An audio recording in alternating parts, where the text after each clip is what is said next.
हाथी की होती थी शानदार सवारी, अब फ्लाईओवर की है बारी। कुछ बदलता हुआ, कुछ पहले सा है कलकत्ते का सीन।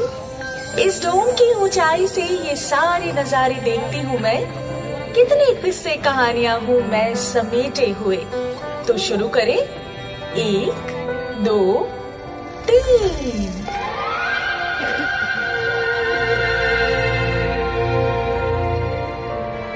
कभी बनता था पटचित्र मेरा, अब बनता है मीम। उम्र है मेरी 300-400 साल और हजारों है थीम।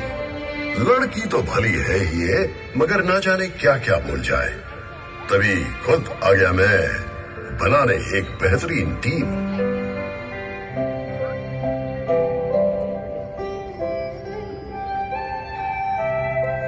देवियों और सज्जनों, इनसे मिलिए। आप लोग जहाँ बैठे हैं, किसी समय ये यहाँ घुमा करते थे। जुरासिक पार्क से पार्क स्ट्रीट का सफर तो बहुत लंबा है। अगर वहां से शुरू करोगी तो मोबाइल फोन तक पहुंचते पहुंचते 52 एपिसोड का सीरियल बन जाएगा। क्यों ना हम ब्लैक एंड व्हाइट के जमाने से शुरू करें? तो फिर मैं वहां से शुरू करूं। 16 जनवरी 1941 की रात एक गाड़ी 38/2 एल्गिन रोड से तेजी से निकलती है और सीधा घुस जाती है बंगालियों के दिल और आत्मा में। नहीं, नेताजी सुभाष चंद्र बोस तो उससे बहुत पहले से कलकत्ते की आत्मा में बस चुके थे, जब वो 1930 में कलकत्ता के मेयर बने थे। यही नहीं, बतौर कांग्रेस प्रेसिडेंट वे पूरे भारत के दिल और दिमाग में बसते थे और ब्रिटिश सरकार की आंखों में धूल झोंककर 3-4 बार भेस बदलकर बचना, ये तो पूरा थ्रिलर है। नेताजी के बाद ऐसा अमर सुपर हीरो कलकत्ते को फिर कभी नहीं मिला।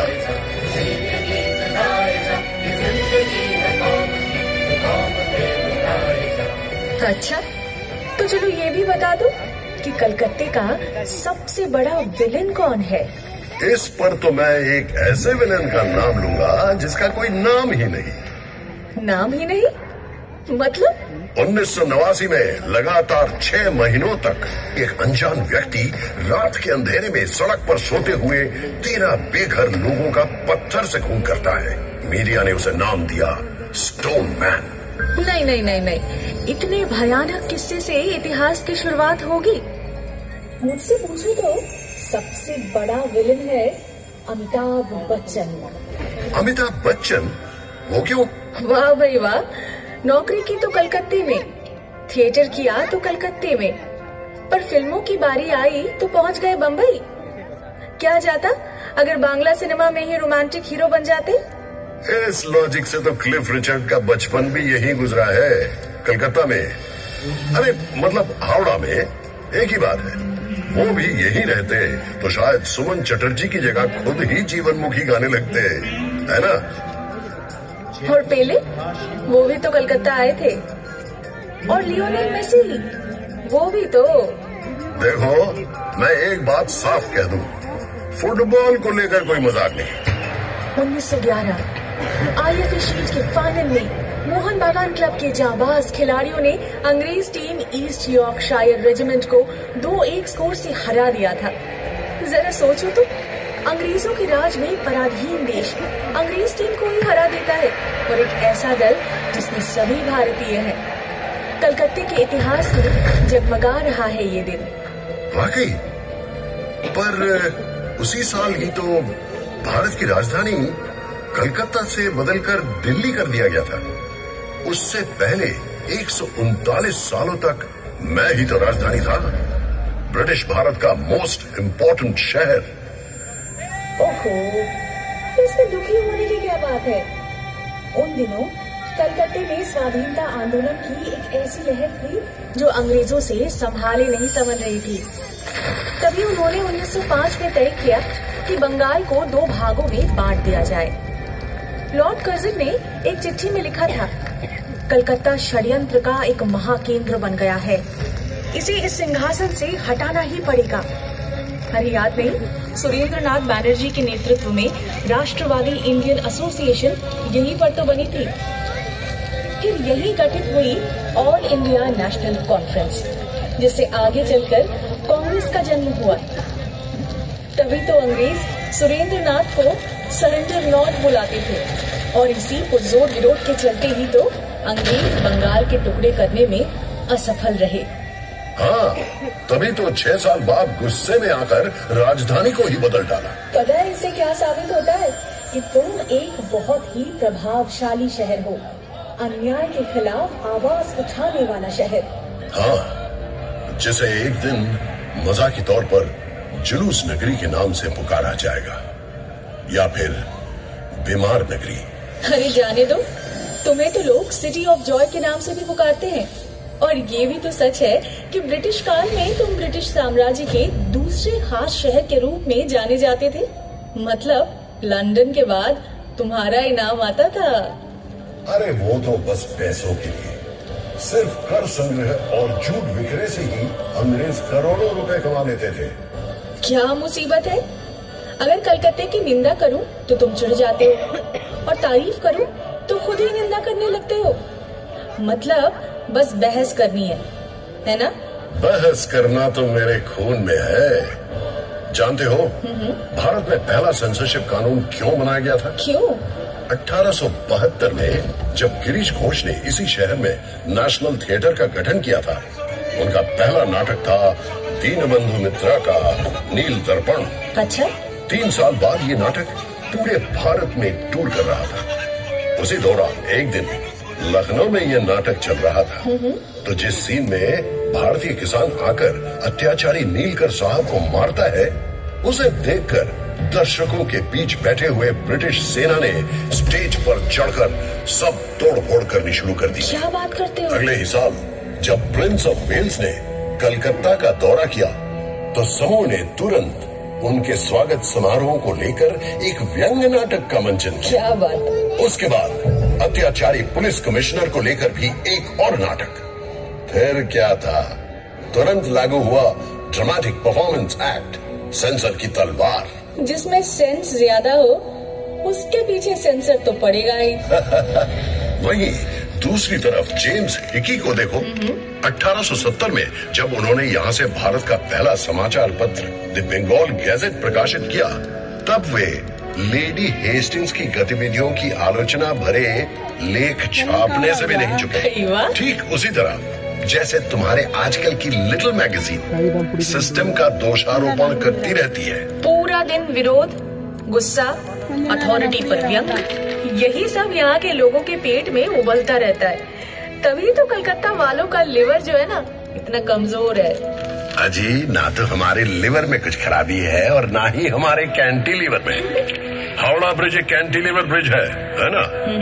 ये सन 1943 से इसी तरह खड़ा है, एकदम सही सलामत। सो तो है, हर रोज लाखों गाड़ियाँ, बस, ट्रक, रिक्शा इस पर से ही तो गुजरती हैं। फिर भी ये टस से मस नहीं हुआ। और सबसे हैरान करने वाली बात ये है कि इस पूरे ब्रिज में एक भी स्क्रू यानी पेंच नहीं है। इसीलिए तो जिन लोगों के दिमाग का स्क्रू ढीला है, वे अक्सर हावड़ा ब्रिज के ऊपर चढ़ जाते हैं। लेकिन वहाँ से क्या नजारा मिलता होगा, इमेजिन कर सकती हो? मैं इमेजिन नहीं कर सकती। लगभग 100 सालों से विक्टोरिया मेमोरियल की चोटी पर अपने पंख फैलाए खड़ी हूँ मैं। क्या आपको कोई अंदाजा है कि मैं यहाँ से क्या क्या देख सकती हूँ? मैंने प्रेम में डूबी जोड़ियाँ, उनकी नोकझोंक, ये सब देखे हैं। निकम्मे लोगों की भीड़ भी, और अकेडमी ऑफ फाइन आर्ट्स की एक्सपेरिमेंटल पेंटिंग्स भी। एक तरफ रेस कोर्स की घुड़सवारी की दौड़ में बेशुमार पैसे लुटाना और दूसरी तरफ क्लबों में कोट पैंट पहने कलकतिया बाबुओं का अंग्रेजी पर। व्यूज और न्यूज तुम मुझे सिखाओगे? मैं तो तुम्हारी नस नस से वाकिफ हूँ। सिर्फ वाकिफ ही नहीं, तुम पर मेरी संगत का असर भी दिखता है। कभी तो हवा के झोंके से तुम तेजी से गोल गोल घूमने लगती हो, तो कभी घटिया के दर्द से तुम घूमना ही भूल जाती हो। और ये इमारत जिस पर तुम्हें इतना गर्व है, कभी तो इसे ताजमहल की नकल कहा जाता था। क्या बात करते हो? अरे हाँ, क्या इसे गाय के गोबर से काला नहीं किया गया था ताकि जापानी उस पर बमबारी न कर सके?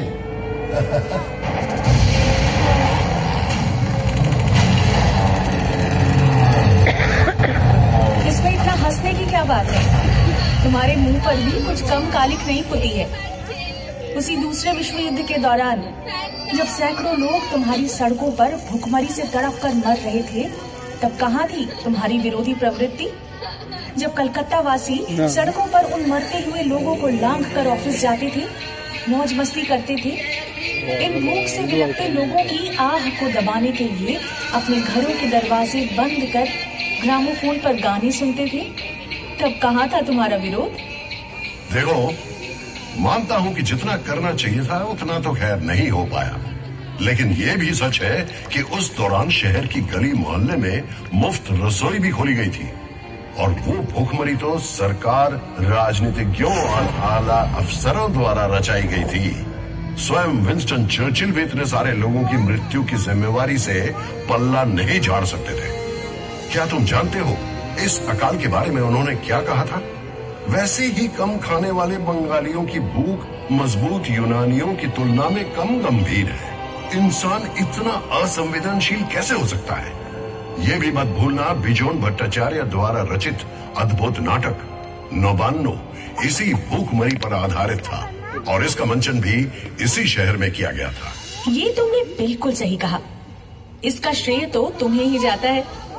1942 में स्थापित इप्टा यानी इंडियन पीपल्स थिएटर एसोसिएशन वामपंथी कलाकारों का ही संगठन था, जिसने कलकत्ता को न जाने कितने अनमोल रत्न दिए। और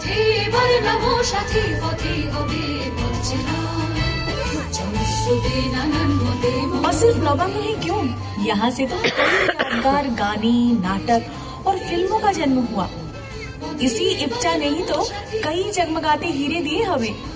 उत्पल दत्त, ज्योतिरिंद्रनाथ मोइत्रो, देवव्रत विश्वास, सलिल चौधरी और इन्हीं के भाव शिष्य थे मृणाल सेन।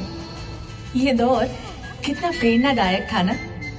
समाज को बदलने के लिए कला को एक हथियार के रूप में उपयोग करके हजारों लोगों को उत्कृष्टता और जुनून के साथ प्रेरित किया था इप्टा मूवमेंट ने। मानो ये एक महान क्रांति का नेतृत्व करने वाले जादुई रथ की तरह था, जो एक अथक यात्रा कर रहा था। 1943 में पड़े अकाल के लगभग 170 वर्ष पहले बंगला सन 1176 में आई भूखमरी भी तो इंसानों की ही देन थी। ब्रिटिश द्वारा रचित भूखमरी वो जनता को बड़ी बर्बरता से निचोड़ कर लगान वसूल करते थे। उन्होंने किसानों को अपने धान के खेतों में अफीम और नील बोने के लिए मजबूर किया था। उस समय भी तो मेरे सीने में गिरकर लाखों असहाय लोगों ने जान गंवाई थी और मैं बस चुपचाप देखता रह गया। काश उस समय भी एक आईपीटीए होती। तुम्हारा इतिहास जागते रहने का इतिहास है, लेकिन सोते रहने का भी। अच्छा ये बताओ, 19वीं सदी में जब बंगाली बाबू लोग अपनी पालतू बिल्लियों की शादी में बेशुमार धन बर्बाद कर रहे थे या गुलाब जल में स्नान कर रहे थे, तब तुम किस हालत में थे जनाब? आधी नींद में या ऊँघते हुए?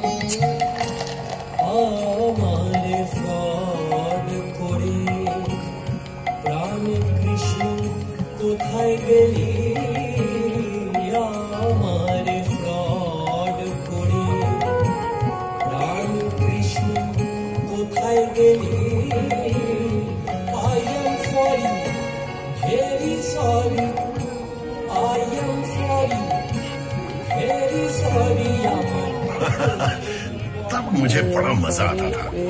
पूरे बदन पर तेल मलकर 4 घोड़ों वाली गाड़ी पर सवार होकर नदी में स्नान करने के लिए निकलने का एक अलग ही ग्लैमर होता है। ये तो मानती हो ना? और जरा सोचो, अगर बाबुओं की वो शोशेबाजी ना रहती तो तवायफों का नाच देखने का भी चलन नहीं रहता। फिर ना तो उनके पैसों से ढेर सारे स्कूल कॉलेज खुलते और ना ही मेरा सबसे खूबसूरत और जगमगाता त्योहार दुर्गा पूजा अस्तित्व में आता। दुर्गा पूजा नहीं होती? मगर क्यों? अरे शोभा बाजार के बाबू नवकृष्ण देव ने ही तो मदरसे बनाने के लिए ढेर सारे रुपए दिए थे, सड़कें बनवाई थी और पूरे देश भर से गायकों संगीतकारों को बुलवाकर बड़े बड़े संगीत सम्मेलन करवाते थे। और उन्होंने न केवल पलासी की लड़ाई में सिराजुद्दौला के खिलाफ साजिश में भाग लिया, बल्कि अंग्रेजों की जीत की खुशी में एक शानदार दुर्गा पूजा का भी आयोजन किया था। अच्छा? उसी के चलते ही तो हमारे कैलेंडर में दुर्गा पूजा को इतना महत्वपूर्ण स्थान मिला। क्या बात करते हो? दुर्गा पूजा की शुरुआत उसी व्यक्ति ने की जिसने बंगाल को अंग्रेजों के हाथ में सौंपने का षड्यंत्र रचा था। बिल्कुल। शायद बंगाल अंग्रेजों के हाथों कभी ना आता अगर 1756 में सिराजुद्दौला अपनी विशाल सेना लेकर मुझ पर आक्रमण न करता।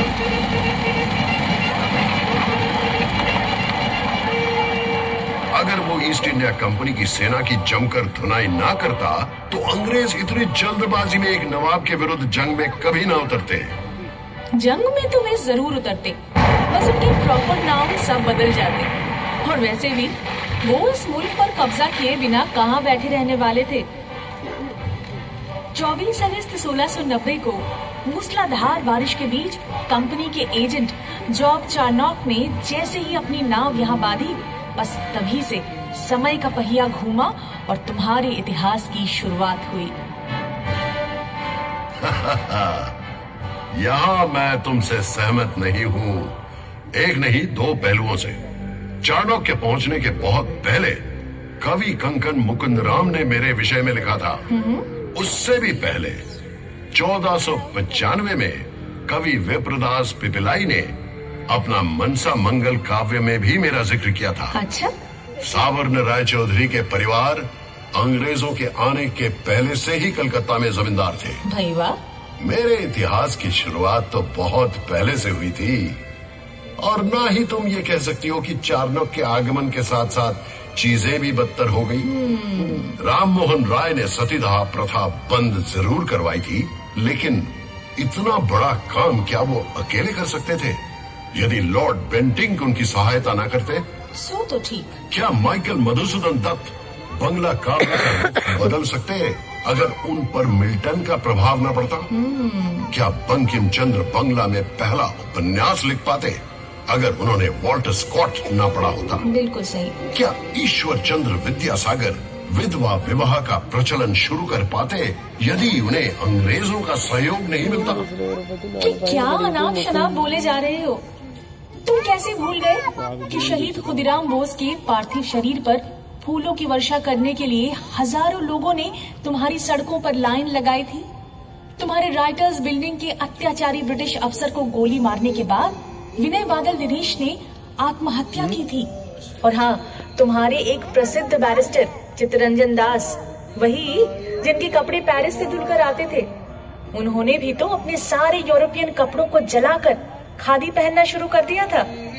और जिस व्यक्ति को उन्होंने अलीपुर बमबारी मामले में बाइज्जत बरी करवाया था, वो कोई और नहीं बल्कि poet of patriotism Aurobindo Ghosh थे। अरे तुम तो वो शहर हो जहाँ क्रांतिकारी संगठन अनुशीलन समिति का गठन हुआ था।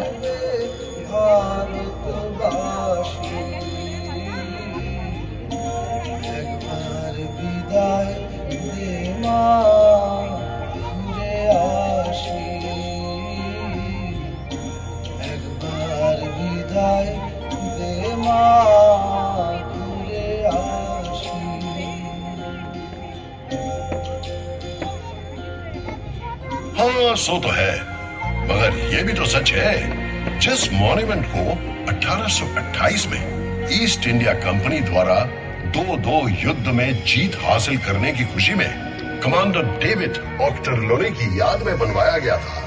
1969 में उसी का नाम बदलकर शहीद मीनार रख दिया गया, जिसे भारत के स्वाधीनता संग्राम में हुए शहीदों को समर्पित किया गया। इसमें नाराज होने की क्या बात है? मैं तो बस सोच रहा था। जिसे कहते हैं ख्याली पुलाव पकाना। अगर कलकत्ता के सड़कों पर शेर चीते घूमते रहते तो फिर क्या होता? अरे बंगाल का शेर यानी कि बाघ, वो तो बहुत प्रसिद्ध है और वो कलकत्ता में ही रहते थे। कलकत्ता विश्वविद्यालय, जिसकी स्थापना 1857 में हुई थी, उसके ठीक 50 साल बाद 1907 में उन्होंने इसकी कमान संभाली और पूरी जिम्मेदारी के साथ उसका एक नया रूप दे डाला। वो थे सर आशुतोष मुखोपाध्याय। और बब्बर शेर? बब्बर शेर यानी सिंह, हाँ वो भी है। काली प्रसन्न सिन्हा या काली प्रसन्न सिंह, जिन्होंने एक ओर महाभारत का अनुवाद किया था तो दूसरी ओर मुझे लेकर हुतुम पेंचा नौकशा भी लिखा था। और गेंडा, उसका क्या? गेंडा तो वो लोग हैं जिनकी मोटी खाल को कलकत्ता के महापुरुषों की शिक्षा भी भेद नहीं कर पाई। उन्होंने राम मोहन राय की निंदा की और विद्यासागर के बारे में व्यंग्य गीत भी लिख डाले और हर गली मोहल्ले में गाते फिरते रहे, और वो सब उन्हें बर्दाश्त भी करना पड़ा। वास्तव में यही बातें दर्शाती हैं कि वे सब महापुरुष अपने समय से कितने आगे थे। विवेकानंद को भी तो ये सुनना पड़ा कि वे कोई सन्यासी नहीं थे, क्योंकि उन्होंने ईसाइयों की भूमि का दौरा किया और मांस खाया, जबकि उन्होंने ही शिकागो में अपने असाधारण भाषण से भारत का नाम रोशन किया।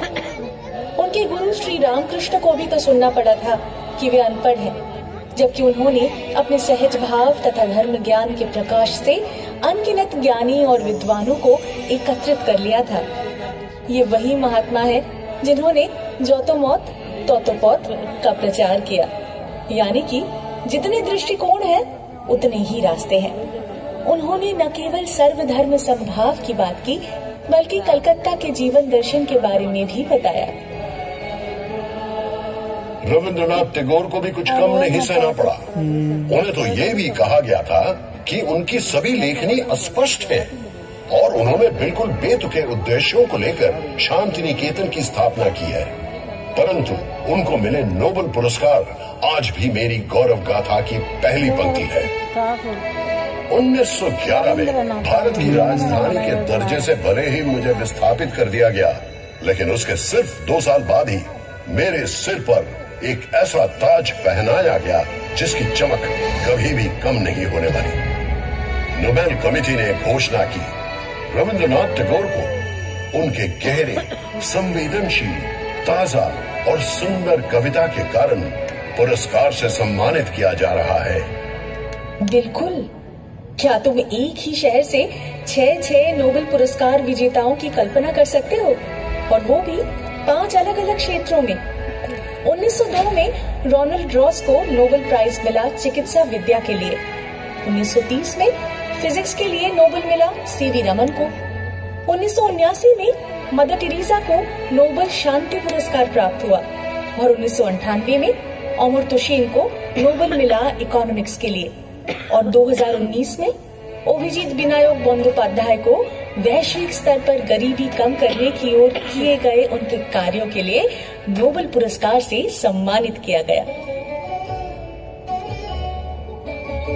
ऐसा नहीं है कि नोबेल मिलना ही सब कुछ है।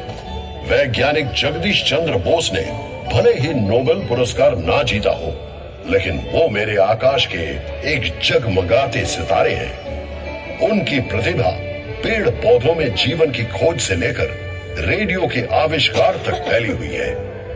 आचार्य प्रफुल्ल चंद्र राय इंग्लैंड की रॉयल केमिकल सोसाइटी द्वारा केमिकल लैंडमार्क पुरस्कार से सम्मानित होने वाले पहले गैर यूरोपीय थे।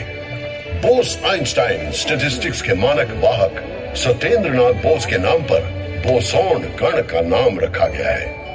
भारत में स्टैटिस्टिक्स चर्चा के जनक योजना आयोग के वास्तुकार प्रशांत चंद्र महलानबिस भी इसी शहर के निवासी थे, जिनका जन्मदिन अब नेशनल स्टैटिस्टिक्स डे के रूप में मनाया जाता है। मुझे तुम्हारे गुब्बारे को पंचर करने का बेहद अफसोस है, लेकिन विज्ञान का ये महान केंद्र कभी कभी अवैज्ञानिक सनकियों का केंद्र भी बन जाता है। 1857 में कलकत्ता में अचानक मृतकों के वापस लौटने की अफवाह फैली। किसी ने कहा इस साल जितने लोगों की मौत हुई है वे सभी लोग काली पूजा की रात को लौट आएंगे। और फिर कुछ लोग बोले नहीं, पिछले 10 सालों में जितने लोगों की मौत हुई है वे सभी 15वीं कार्तिक को वापस लौट आएंगे। पूरे शहर में हलचल मच गई। बहुत से लोग बेचैनी से अपने मृतक परिजनों के लौटने का इंतजार करने लगे। इस पर गाना भी बना लिया गया था, पता है?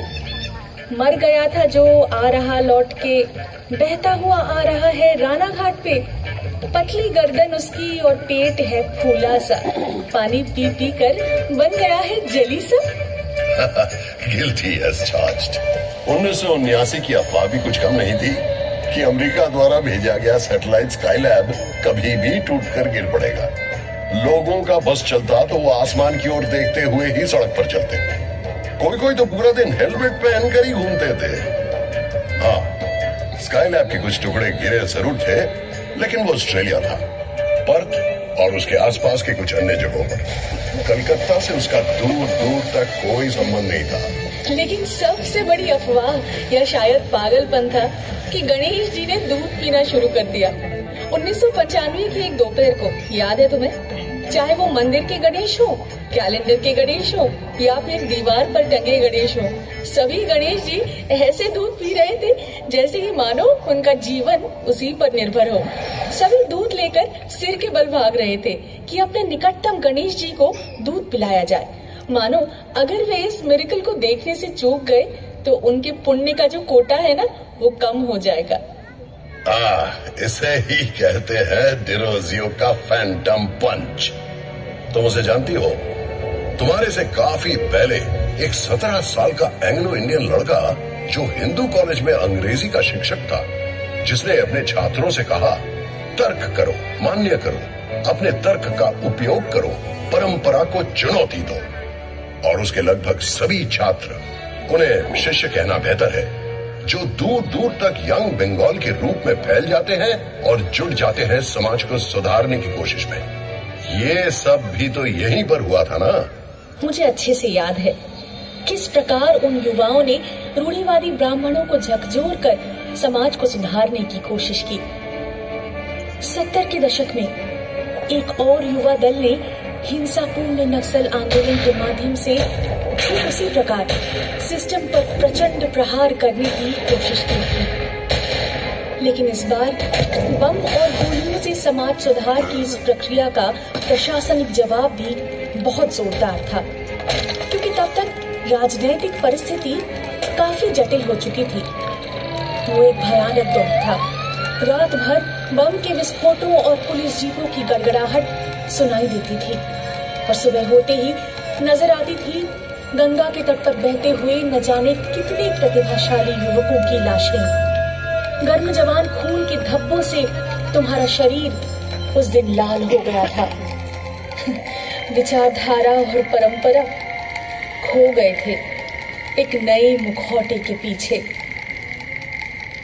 हाँ, जो तो मौत तो पौत। नक्सल आंदोलन किसी के लिए आतंक का कारण बना तो किसी के लिए रोमांटिक नॉस्टैल्जिया। चीन का चेयरमैन हमारा चेयरमैन, इस स्लोगन को लेकर कुछ लोग मुंह बनाकर मंद मंद मुस्कुराते भी थे। पर मुझे बताओ, क्या कोई यहाँ रहकर चीन के नेता से प्रभावित नहीं हो सकता? क्या कलकत्ता विश्व नागरिकता का केंद्र नहीं? हाँ, यहाँ मैं तुमसे बिल्कुल सहमत हूँ। अकेला हिंदू कॉलेज ही इस बात का एक शक्तिशाली प्रमाण है। अंग्रेजी भाषा सीखनी है, पाश्चात्य संस्कृति को समझना है और उसे अपनी संस्कृति के साथ जोड़ना है। इन सिद्धांतों को लेकर, इन उद्देश्यों को लेकर भारत के अन्य किसी प्रांत में इस प्रकार का एक स्कूल स्थापित करना शायद नामुमकिन था। 1817 में अंग्रेजों और बंगालियों ने मिलकर एक ऐसा काम किया जो ना किया होता तो शायद बंगाल रेनेसा नहीं होता। हाँ बिल्कुल, मगर बंगाल रेनेसा का सोचता हूँ तो वाकई विश्वास नहीं होता।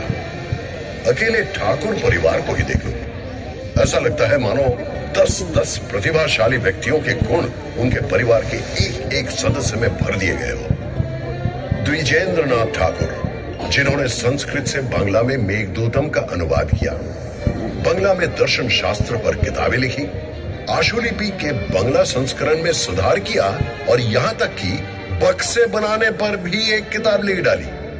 सत्येंद्र नाथ ठाकुर ये प्रथम भारतीय IAS थे और उस जमाने में अपनी पत्नी को अपने साथ विदेश लेकर गए। अच्छा।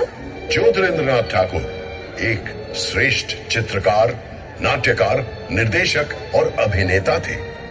देवेंद्र नाथ ठाकुर ने तो सिर्फ 3 घंटों में डिक्टेशन देकर ब्रह्म धर्म पर पूरी किताब ही लिख डाली। गगनेंद्र नाथ ठाकुर एक असाधारण चित्रकार थे। वो कार्टून बनाने के साथ साथ क्यूबिस्ट पेंटिंग भी बनाते रहे। क्या बात है। और अवनींद्र नाथ के चित्र और कहानियां दोनों ही बंगाली संस्कृति का खजाना माने जाते हैं।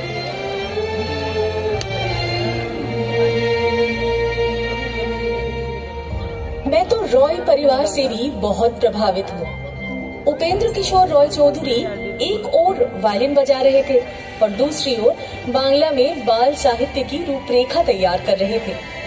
उन्होंने बच्चों के लिए एक पत्रिका प्रकाशित की और उनके आविष्कार ने हाफ टोन प्रिंटिंग में क्रांति ला दी। उनके बेटे सुकुमार राय ने अपने हास्य छंद और गद्य से सभी को चौंका दिया। उनके नॉनसेंस क्लब की बैठकों में प्लेटो से लेकर तुर्गनेव तक सभी पर गंभीर चर्चा होती थी। मुझे तो ऐसा लगता है कि हर सुबह पूर्व और पश्चिम दुनिया की सारी बेहतरीन चीजों को एक गिलास में घोलकर पी जाते थे। सिंथेसिस करने की ये क्षमता तो हमारे अंदर हमेशा से रही है ना। 1835 में पश्चिमी चिकित्सा विज्ञान से स्थानीय लोगों को शिक्षित करने के लिए मेडिकल कॉलेज की स्थापना की गई। फिर बाद में नृत्य कलाकार उदय शंकर ने रूसी नृत्यांगना आना पावलोवा के साथ हाथ मिलाया और पेश किया विश्व विख्यात बैले राधा कृष्ण। 1955 में सुकुमार राय के बेटे सत्यजीत राय ने अकेले ही अपनी पौथेर पांचाली के जरिए भारतीय सिनेमा में न्यू वेव शैली की शुरुआत की। वो हमेशा कहते थे कि हॉलीवुड फिल्में देखे बिना वो कभी भी फिल्म निर्माण का अपना व्याकरण नहीं बना सकते थे, जबकि विदेशियों को उनकी सिनेमा में हमेशा शुद्ध भारतीयता की ही झलक मिलती थी। ग्रहण करना, आत्मसात करना और अवशोषित करने की ये क्षमता तो मेरी रग रग में दौड़ती है। बिल्कुल सही। सत्यजीत राय ने पूर्व और पश्चिम दोनों को समान रूप से मुग्ध किया है। तभी तो 1992 में उन्हें life time achievement Oscar award से सम्मानित किया गया।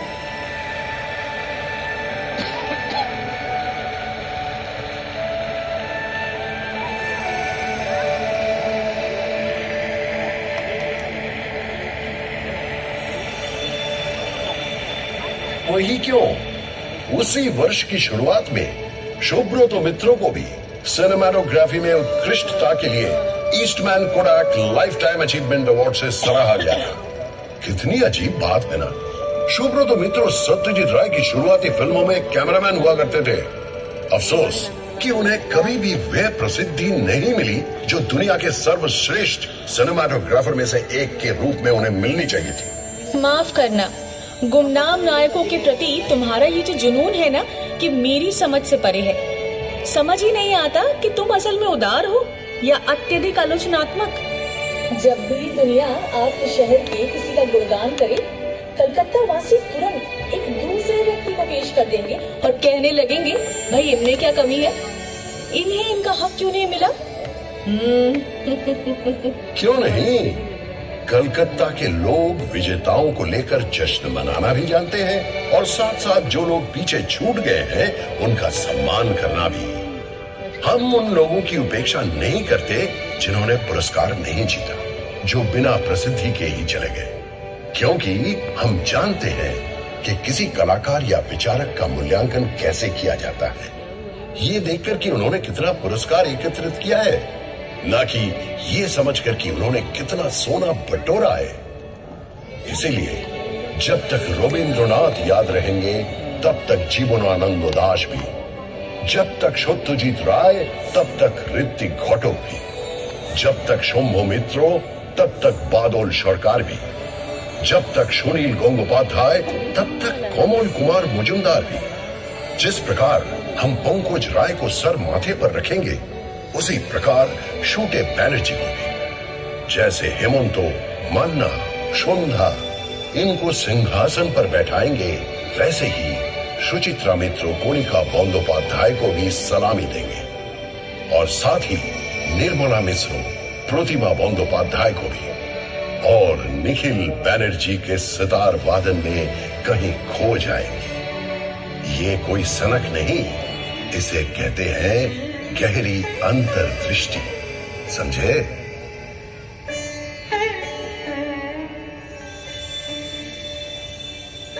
समझे। लेकिन कृपया मुझे ये बताइए कि ये केवल जाने माने लोगों पर ही क्यों लागू होता है?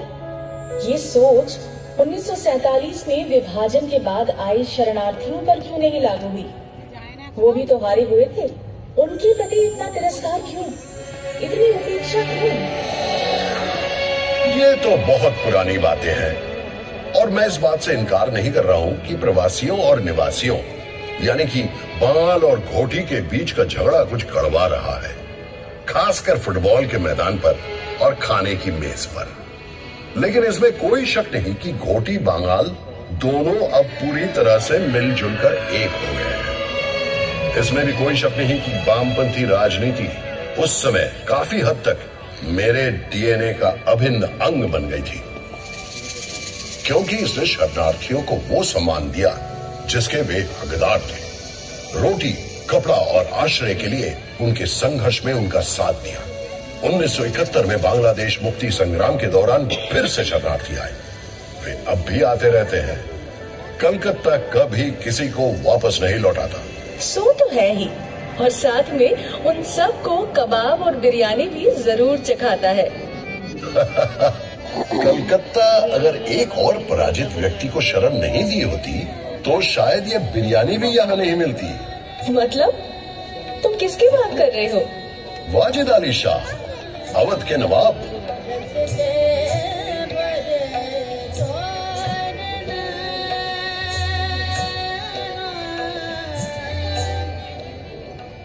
(1856) में अंग्रेजों ने बिना किसी लड़ाई के उन्हें गद्दी से हटाकर निर्वासित कर दिया कलकत्ता में।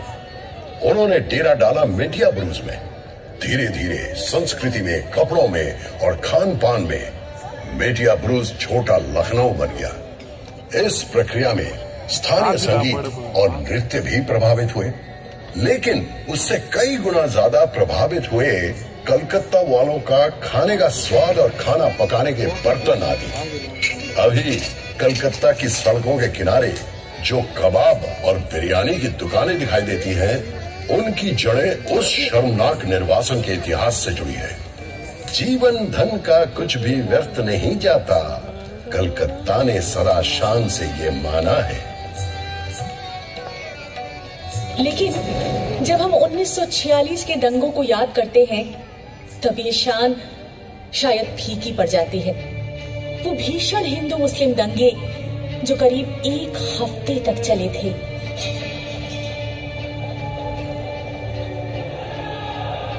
वाकई शर्म से सिर झुक जाता है, पर हाँ, साथ ही हमें ये भी भूलना नहीं चाहिए कि कई हिंदू परिवारों ने उस समय मुसलमानों को आश्रय दिया था और कई मुसलमानों ने अपने हिंदू मित्रों की जान बचाई थी।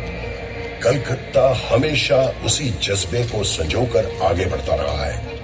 खैर वो छोड़ो, विदेशों में जब रविशंकर और अल्लाह रखा मिलकर अविश्वसनीय संगीत रचना करते हैं, जब वीरेंद्र कृष्ण भद्र का महिषासुर मर्दिनी कानों में बजने लगता है मुस्लिम कलाकारों का अलौकिक वादन के साथ, क्या तब उसी जादुई जज्बे का आभास नहीं होता?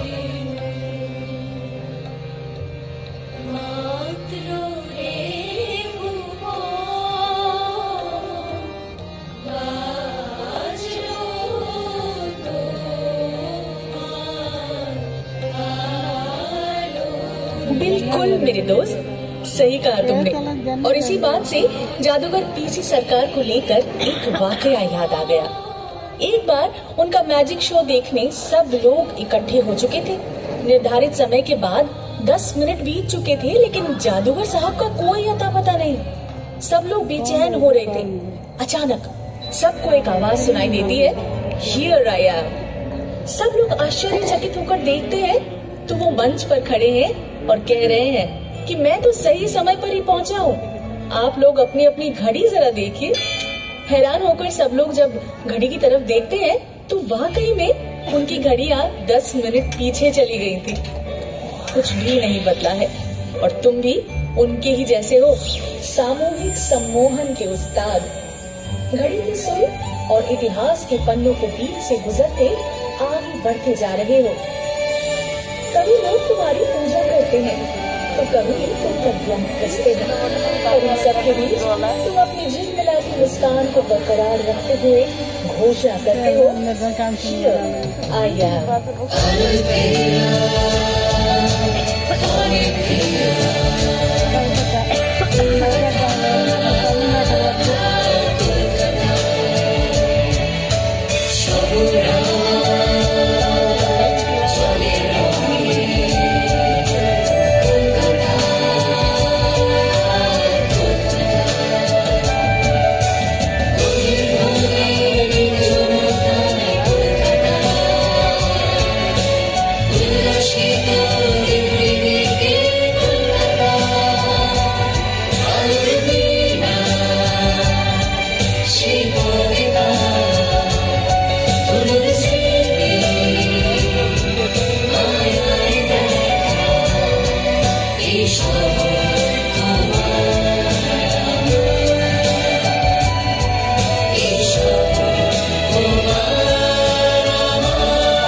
है ना, कहाँ पे टीचर हुआ